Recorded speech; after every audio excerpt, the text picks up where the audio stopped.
Hormuz প্রণালী নিয়ে তো চরম উত্তেজনা চলছে, সেটি নিয়ে আবারও কি বড় ধরনের, যদিও যুক্তরাষ্ট্র থেকে বলা হচ্ছে, প্রেসিডেন্ট ট্রাম্প নিজেও বলেছেন যে নিশ্চিহ্ন করে দেবেন ইরানকে। কি মনে হয় আপনার কাছে, কি মনে হয়? স্যার বলছে মরণ কামড়, অনেক রকম হুঙ্কার আমরা এই সময়কালে শুনেছি, বারবার শুনেছি, আবার কিছু বাস্তব প্রয়োগও দেখছি, কিছু কিছু প্রয়োগ দেখেছি আর কি। ধরেন সর্বশেষ যখন হচ্ছে খামেনির হচ্ছে, মানে শেষ শ্রদ্ধার অনুষ্ঠান হচ্ছে, সেখানে পৃথিবীর অন্য দেশ থেকে যাবে, তখন একটা ট্রাম্প কিন্তু চেষ্টা করছে অন্যদেরকে ঠেকাবার জন্য, কাজ হয়নি। তখন সে আবার হুঙ্কার দিছে, এখানে যত লোক থাকবে আমি ইচ্ছা করলে সব লোককে মেরে ফেলতে পারি, এরকম কথা বলছে। ওতেও কোনো কাজ হয় নাই। সে দেশে যেমন হচ্ছে প্রায় কোটিখানেক মানুষ সমাবেত হয়েছে, আবার 70টা দেশের প্রতিনিধিও সমাবেত হয়েছে। সে ব্যর্থ হুঙ্কার, বিলাপের মতো হুঙ্কার ছেড়েছে, তাতে কোনো কাজ হয় নাই। এই ঘটনার মধ্যে দিয়ে আমরা দেখলাম যে ইরান একটা বড় ধরনের নৈতিক বিজয় অর্জন করেছে এই খোমেনির ঘটনাটির মধ্য দিয়ে।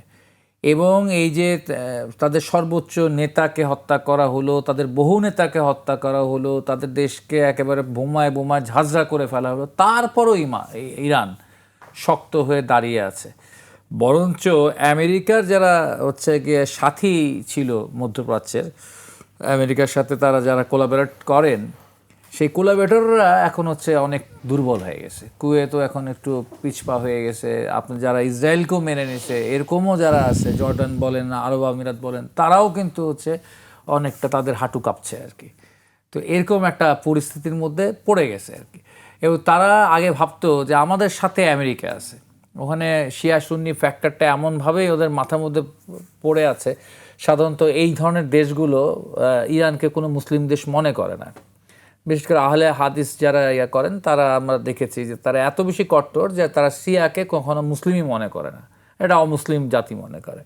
তো ওরা ইরানকে এত বেশি তারা ভয় পায়, ভয় পাওয়াইছে তাকে ব্রিটিশ এবং আমেরিকা মিলে, আগে ব্রিটিশ এখন আমেরিকা মিলে, যে তারা মনে করে যে আমেরিকা ভালো, আমেরিকা আমাদের সাথে ব্যবসা বাণিজ্য করুক, এখানে সামরিক বাহিনীটা থাকুক, এখানে বিভিন্ন জাহাজ টাহাজ নিয়ে আসে থাকুক, সামরিক জিনিসপত্র থাকুক, তাহলে ইরান আমাদেরকে কিচ্ছু করতে পারবে না।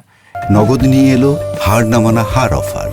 সর্বনিম্ন 10,000 টাকা রেমিটেন্স নগদে পাঠালে থাকছে স্বর্ণের হার জেতার সুযোগ। এইটা একটা তাদের মধ্যে একটা বিশ্বাসের জায়গা ছিল। এখন তাদের এই জায়গার থেকে তারা অনেকটাই তাদের হচ্ছে গিয়ে পরিবর্তন ঘটে গেছে আর কি। তারা নতুনভাবে দেখা শুরু করেছে অনেক কিছু। এটা একটা গুরুত্বপূর্ণ অর্জন, কিন্তু এটা খুব গুরুত্বপূর্ণ অর্জন।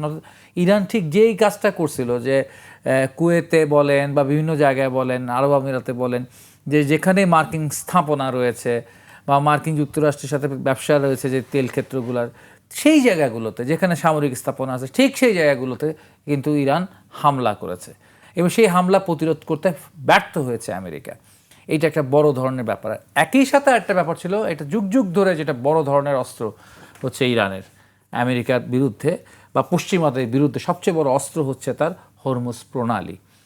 এই হরমুজ প্রণালী নিয়ে যদি এটা আবার অশান্ত হয়, এখানে যদি আবার মানে অস্বাভাবিক হয়ে উঠতেছে পরিস্থিতি, তাহলে কিন্তু সারা পৃথিবীতে অয়েল প্রাইস, তেলের দাম এটা হাইক করবে। এটা গত এক মাসে ওই হরমুজ প্রণালী দিয়ে যাতায়াত কমে গেছে, আবার তেলের দাম বাড়বে। আর তেলের দাম যদি বাড়ে, একটা কথা এরকম আমরা এই মাস কয়েক আগে এরকম বলেছিলাম যে যদি ব্যারেল প্রতি $200 প্লাস হয়ে যায়, হ্যাঁ, তাহলে ইরানের রেজিম চেঞ্জ করা লাগবে না ট্রাম্প সাহেবের নিজের রেজিম চেঞ্জ হয়ে যাবে। ঠিক আছে। আর আমাদের শহীদুজ্জামান স্যার বলেছেন যে আপনার মিড টার্ম ইলেকশনের কথা। ঠিক আছে। এই মিড টার্ম ইলেকশনের যে দিকে যখন আমেরিকা যাচ্ছে, এবং এই ইলেকশনটা খুবই বিব্রতকর সব কিছু মিলে হচ্ছে আমাদের ট্রাম্প সাহেবের জন্য। ঠিক আছে। অতীতে আছে তার অ্যাবস্টেন ফাইলস, তারপর আছে হচ্ছে এই ইরান যুদ্ধের ফেইলর, হ্যাঁ, সব কিছু মিলে ঝিলে সে তো একটা মহা ক্লাউন হয়ে গেছে। সে একটা এক্সট্রিমিজমের জন্ম দেওয়ার চেষ্টা করেছিল আমেরিকায়, যেটা এখন মানে এর আগের আলোচনা শহীদুজ্জামান স্যার যেমন বলেছিলেন হচ্ছে ইন্ডিয়ার মানুষের কথা, যে তারা এক্সট্রিম রাইট হয়ে যাচ্ছে, তেমনি একটা এক্সট্রিমিজম তৈরি হয়েছিল, সেখানে হোয়াইট সুপ্রিমেসি তারা খুব দানা বেঁধেছিল, এবং সেটা আবার ট্রাম্প, সেটা সমস্ত ফসলটা ট্রাম্পের গোলাই যাচ্ছে। এমন এক পরিস্থিতির মধ্য দিয়ে ট্রাম্প হচ্ছে একটা বড় ধরনের ধরা খেয়ে গেলেন। এবং লেবানন কোশ্চেন এবং এই যে ইরান কোশ্চেন মিলিয়ে ট্রাম্পের যে ইউরোপিয়ান মিত্র রয়েছেন, ওয়েস্টের যে মিত্র রয়েছেন, সেই মিত্ররাও কিন্তু এখন দোদুল্যমান। সেই মিত্ররাও খুব বিরক্ত আমেরিকা এবং ট্রাম্পের উপরে। এবং এর মধ্যে যেটা ঘটেছে, পৃথিবীর যে একটা ইউনিপোলার জায়গায় নিয়ে গেছিলেন সোভিয়েত ইউনিয়ন কলাপসের পর, সেই ইউনিপোলার জায়গার এক মেরুর বিশ্ব আর নাই। এক মেরুর বিশ্ব এখন চ্যালেঞ্জড হয়ে গেছে, এখন কিন্তু বহু মেরুর বিশ্ব তৈরি হতে তৈরির সম্ভাবনা কিন্তু হচ্ছে দেখা দিয়েছে। ফলশ্রুতিতে হচ্ছে যে আমার কাছে যেটা বলছে ইহা একটি বিলাপ, প্রলাপ বা হুঙ্কার, এছাড়া আর কিছু না।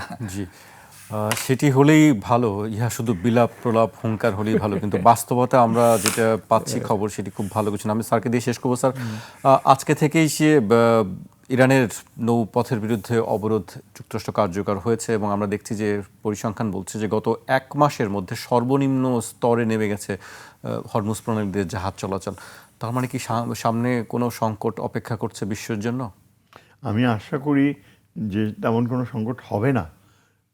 তবে সত্যি যদি এটা হরমুজ প্রণালীর ব্যাপারটা এতই সিরিয়াস হতো, তাহলে কিন্তু এতদিনে তেলের দাম বাড়তো। এখন পর্যন্ত বাড়ছে না, আই হোপ যে বাড়বে না। এখনো পর্যন্ত একটা স্টেবল অবস্থায় রয়েছে। তার মানে ব্যাকডোর ডিপ্লোমেসি চলছে। আমার মনে হয় প্রচুর আলোচনা হচ্ছে এবং পাকিস্তানের কূটনীতিকরাও তো ইরানের সাথে খুব ঘনিষ্ঠভাবে ইনভলভড। আর ইরানেরও স্বার্থ রয়েছে যে হরমুজ প্রণালীতে শান্তিপূর্ণভাবে যদি তেল মানে তারা ট্যাক্স আদায় করতে পারে, তাহলে তাদের এই এসেনশিয়াল মেইনটেনেন্সের যে খরচ, এটা তো তাদের প্রয়োজন হবে। আসলে আমার মনে হয় প্রবলেমটা হচ্ছে ইসরায়েল, উস্কানিদাতা। এবং এই ইসরায়েলে যতদিন নেতানিয়াহু রয়েছে, এখনও নেতানিয়াহু কিন্তু খুবই ডেসপারেটলি আমেরিকান কংগ্রেসকে ইয়ে করতেছে যে ইরানে আক্রমণ চালিয়ে যাওয়ার জন্য। এবং এটা মানে ইসরায়েল একটা অভিশাপ। আমার মনে হয় টার্কি যদি এখন সিরিয়াসলি চায়, তাহলে কিন্তু ইসরায়েলকে শেষ করে দিতে পারে। টার্কি একমাত্র দেশ। ইরান তো শিক্ষা দিয়েছেই, কিন্তু আরও বড় বাবা হচ্ছে টার্কি। সুতরাং তার পার্টিসিপেশনের বিষয়টাও কিন্তু উড়িয়ে দেওয়া যায় না।